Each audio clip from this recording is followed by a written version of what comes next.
You don't know Canada. You don't. That's because the universities that you went to, the colleges that you went to, the high schools that you went to, the people who were teaching you were wearing blinders.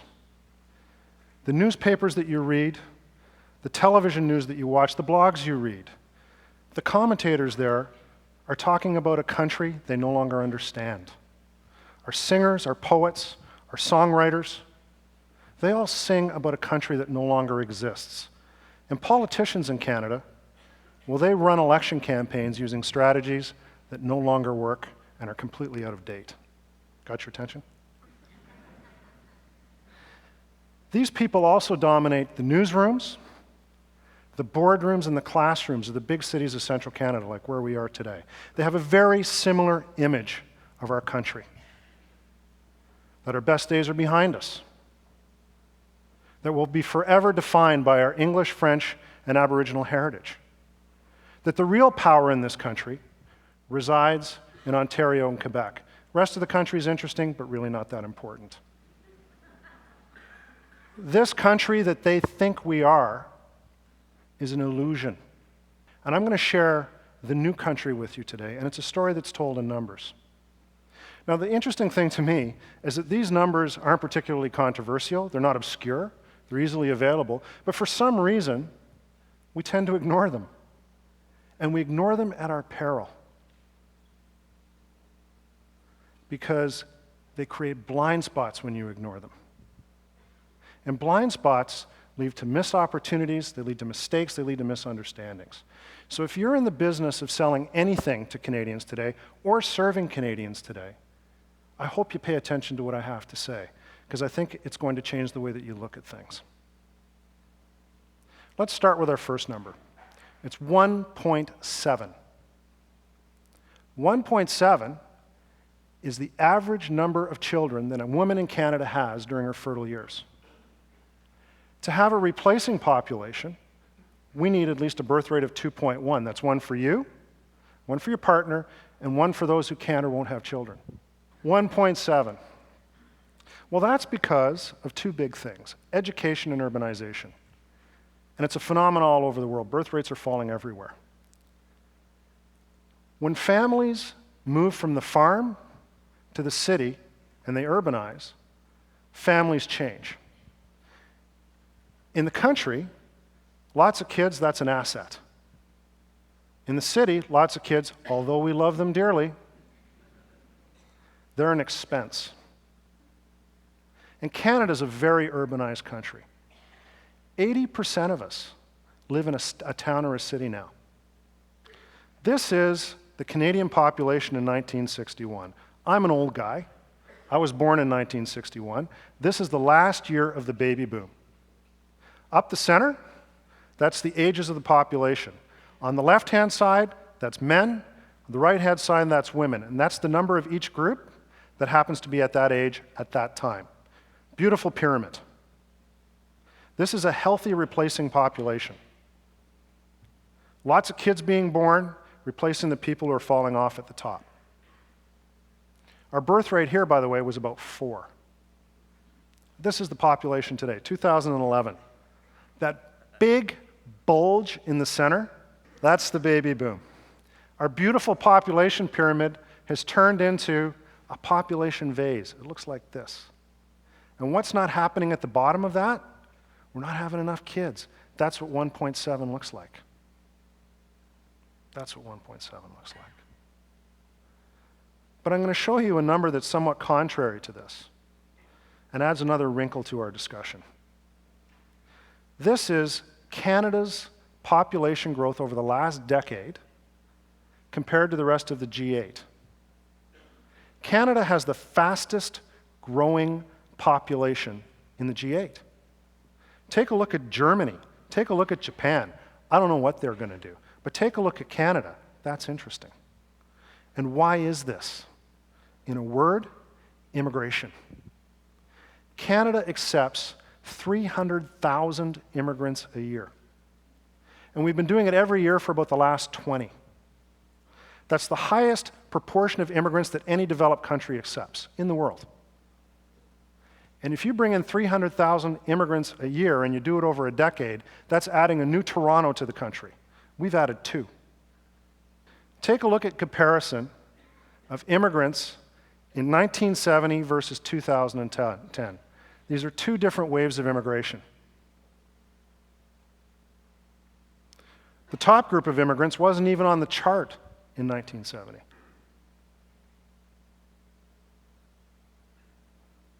Wasn't even on the chart. And they certainly don't look like the English and French and Aboriginal communities that we talked about, do they? Very different groups of the population. These folks are Atlantic in their orientation, or actually Pacific in their orientation, rather than Atlantic, and they're much more likely to be visible minorities. And something else that you can pull off of this chart that I think is really interesting is that there's this perception that there's a lot of Muslim immigrants coming to Canada. It's actually not true. The percentage of the Canadian population that says that Islam is its religion today, 3. Although it's the most rapidly growing religious group in Canada. When we look at the last 5 years' worth of immigration in Canada, about 17% say that their religion is Islam. But when we ask all immigrants what their religion is, about half of them say Christian. So if we're being swamped by anybody, it's by Christian immigrants, not Muslim immigrants. But all of this has some really profound implications for one of those things that I said that we have as an impression of what our country is, that we're English, French, and we're Aboriginal. This is going to change. And let's talk about the first group that I just mentioned, our First Nations, our Aboriginal Canadians. Truth be told, there's about 600,000 Aboriginal Canadians in Canada, and First Nations people in Canada, as defined under the Indian Act. That doesn't include Inuit and Métis. That's in somewhat of a dispute right now, as you may know. But it's about 600,000. Of that, about 300,000 live on reserves. And now it's true, and you'll hear another one of our speakers talk about this, that the Aboriginal population is younger on average than the Canadian average, and it also has a higher birth rate. But the same phenomena that's happening to reduce birth rates around the world is also happening in the Aboriginal community. Urbanization and education. We can expect that their birth rate is going to decline over time. But it's not just the Aboriginal Canadians that are going to be affected by this. It's also the other 2 heritage groups, the English and the French. Bilingualism, something that's supposed to be an icon of our country. Percentage of the Canadian population that can actually carry on a conversation in the other official language. 17.5. Less than 1 in 5. I ask what I think is a better question than Statistics Canada asks on this, although I do love Statistics Canada. The question I ask is, could you do your job tomorrow, sir, in the other official language equally as well? Less than half of 17.5 say that they can do that. Bilingualism in Canada hit a wall in 2011. It was the first time in a generation in which a lower percentage of the Canadian population reported that they could speak both official languages. It went from 17.9 to 17.5. And why is that? There's massive waves of immigration coming into the country in which the immigrants themselves are making a selection about the language, the official language that they're going to use, and it's overwhelmingly English. Here's the problem. We're supposed to have a bilingual public service that can provide English and French services to Canadians from coast to coast to coast. How are we going to do that from a group of the population that's about 8% and shrinking? And how representative is that group of the population they're supposed to be serving? An interesting question. We've seen a recent incident in Canadian politics in which this actually became a real issue. The federal government tried to find a new Auditor General. Couldn't find one that could speak both official languages. They're trying to find Supreme Court justices that can hear evidence in both official languages equally well. They're drawing from 8% of the population. These are real problems. These wouldn't be issues and problems if immigrants settled across the country in equal proportions, if they went to every province to the same degree. The fact of the matter is they don't. They do what is rational. What do?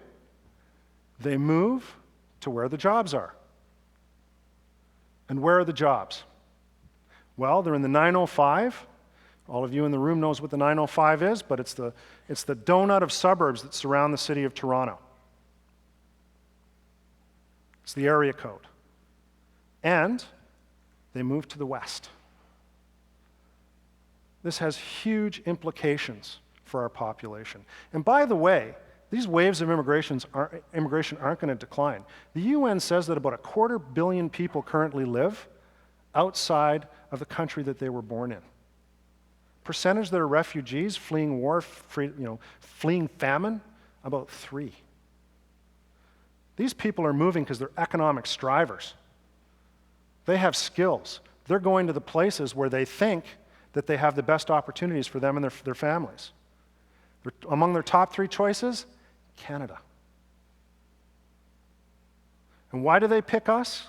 They see us as secure, they see us as stable, and most importantly, they see us as welcoming of people from other cultures. Other countries, not so much. You want to ask why you have problems in Germany and Japan? Or France? Just watch the news and see how they feel about immigration and immigrants. It's very different here in Canada. But when you have these waves of immigrants strike our shores, what happens? Something that looks like this. This is 1961, again, my favorite year. 1961 and 2011. I call this the big shift. This is people moving from one part of the country to another part of the country. And it's immigration that's causing this more than anything. So the power that used to reside in the east and central Canada and Quebec is moving to Ontario, and it's moving to the west. Now, if I just put up the last 5 years for the prairies, you'd actually see that that was moving ahead too. But where do immigrants most likely move? Well, they move to our cities. Let's take a look at our cities. This is the last 10 years of population growth in our major cities. Take a look at Calgary, fastest growing city in Canada. Take a look at Montreal. By the way, the population in Calgary, foreign-born, 40%. Percentage in Montreal, 20. These are the choices that people are making. Toronto, it's actually over 50 now. Montreal's got one set of problems, not enough people. Calgary may have another set of problems, not enough, or actually too many people. You've got to deal with all the infrastructure issues that are associated with a population growth like that, which is extreme. I'm going to add one more wrinkle, pun intended.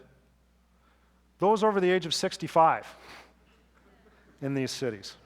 No kids, no immigrants.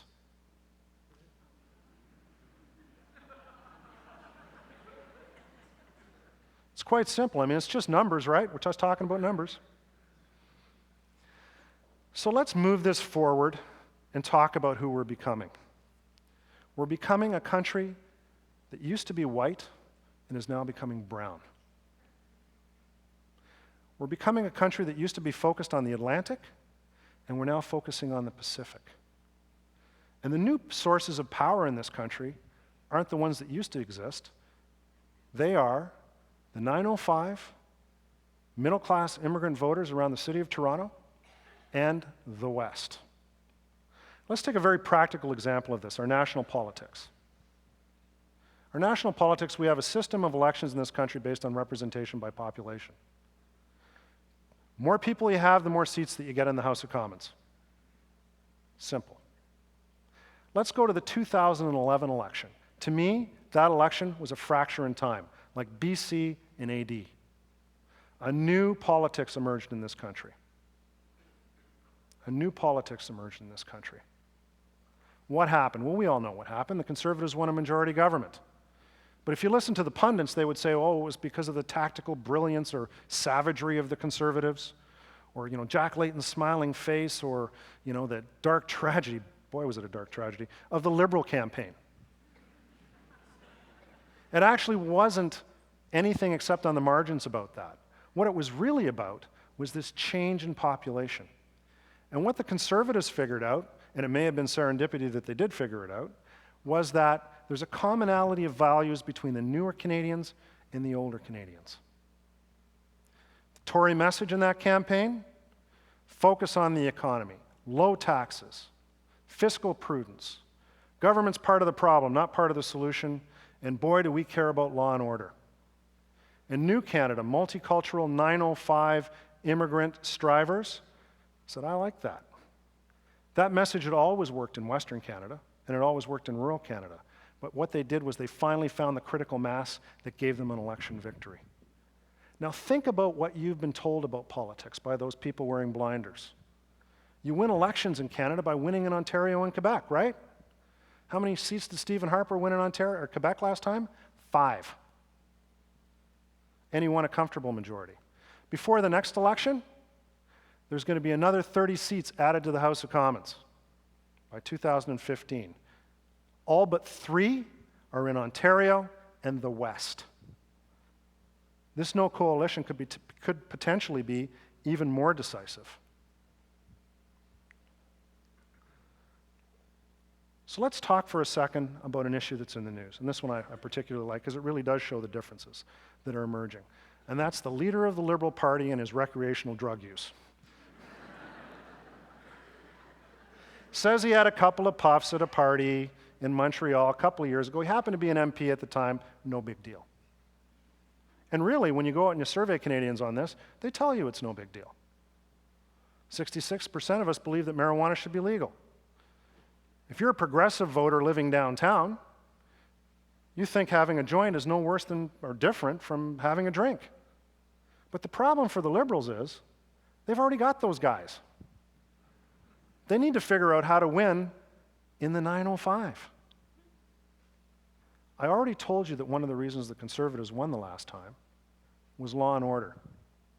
So how do you think the voters of Markham think about this? I'm not saying one way or the other. It'll prove itself over time, but this could be a blind spot. But let's move out of politics now and let's move into marketing, another one of my favorite topics. I've done a lot of work over the last little while for farmers. And I was asked to go in and give a presentation to dairy farmers, and they've got one big issue. How do we get you guys to drink more milk?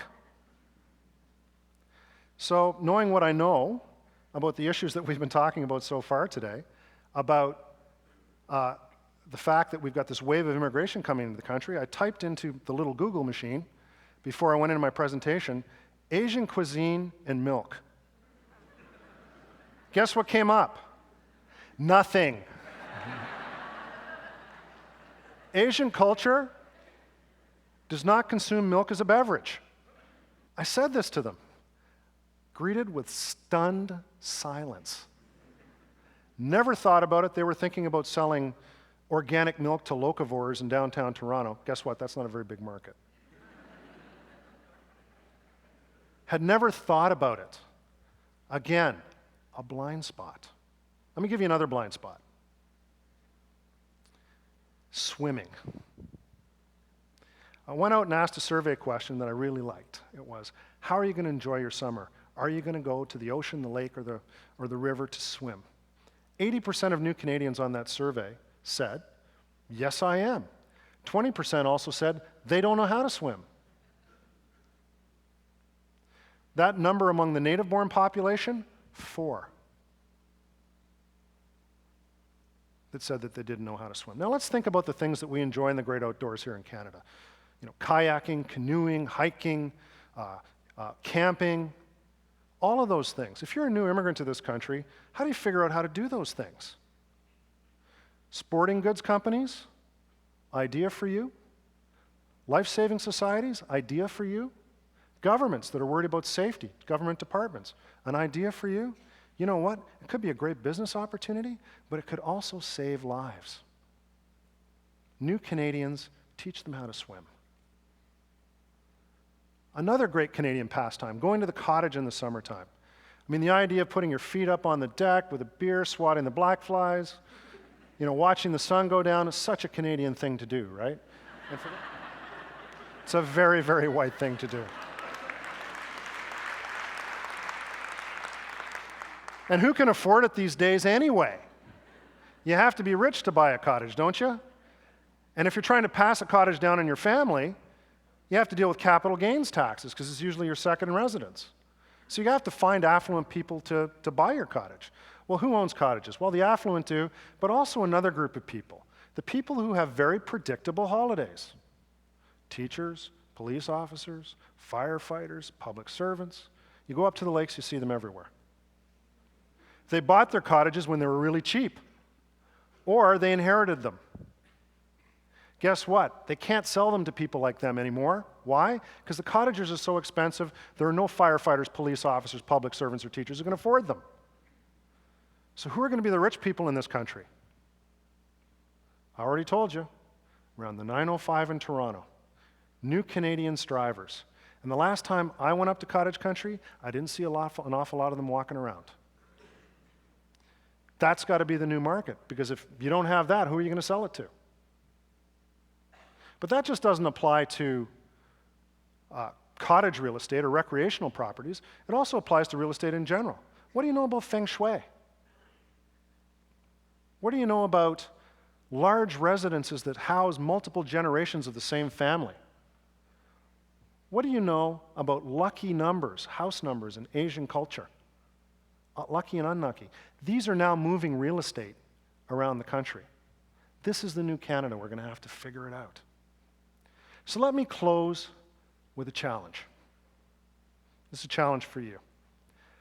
I really hope that I've convinced you today that you should throw away the old playbook. And you should start thinking about what Canada is becoming. Because that old playbook is a myth. What I've shared with you today is the truth. And the truth that it's pointing to is a really positive truth. Canada is becoming a wonderful post-national country in which we are going to be the envy of the world for our wealth and for our tolerance. These are wonderful things that we've created in this country. And those of us who can figure out how to work in that new environment, there are going to be tremendous opportunities for you. Let's take advantage of them together. And for those of you who want to hold on to the old playbook, well, you're just going to have to step aside. Thank you. Merci.